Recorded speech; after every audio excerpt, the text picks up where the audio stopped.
everyone, and welcome back to Recipe Wednesdays. I'm Marie, one of the Sherburne Public Library clerks, and today we are going to be making Johnny Cakes.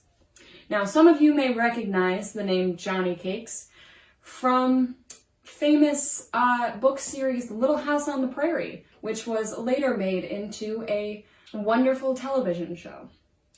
Now, fun fact about Johnny Cakes. Johnny Cakes were originally an invention by the pioneers of America who traveled west across the country in order to find new land. And they would make these Johnny Cakes because they're so easy to make. They take 3 ingredients. Cornmeal, well, 4 technically. Cornmeal, sugar, salt, and boiling water. Now, typically, they would be made over a campfire on like a stone griddle of some sort that they would fashion.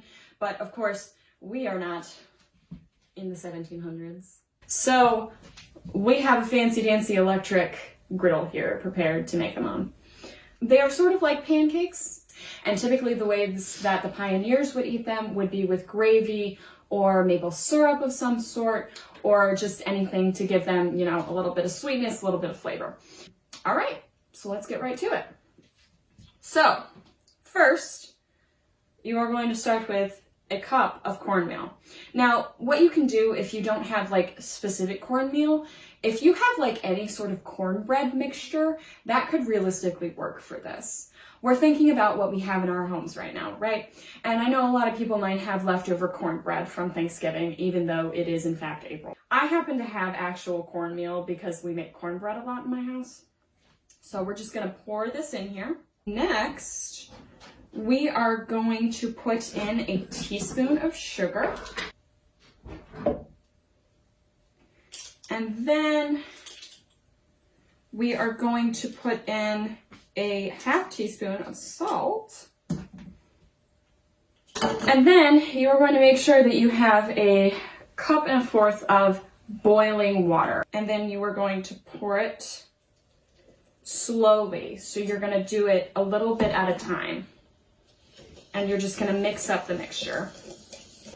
You want to try to make sure that you don't overmix this mixture, because part of what makes it a Johnny cake is the sort of like authentic, grainy kind of feel to it, I guess. I'm a history major, I swear. I sort of know what I'm talking about. I worked at a museum for a whole summer. That's something I did. Shout out to Shenango County Historical Society Director Jessica Moquin. Okay, so once you have your mixture all combined, what you can do is get a 1/4 or a 1/3. I have a 1/4 of a cup that I'm going to be using to section out the mixture. And basically, you're making pancakes, so just sort of go for it, you know? You are going to put some of the batter onto a griddle or a stovetop pan that you have spread either oil or used a spray or something like that on, so it doesn't stick. If you want to spread it out a little bit so it gets an even cook on it, you can always do that with a spoon. Because again, the mixture is a little odd. So once the edges of your Johnny cake have gone a little dry, you're going to want to flip it like a pancake.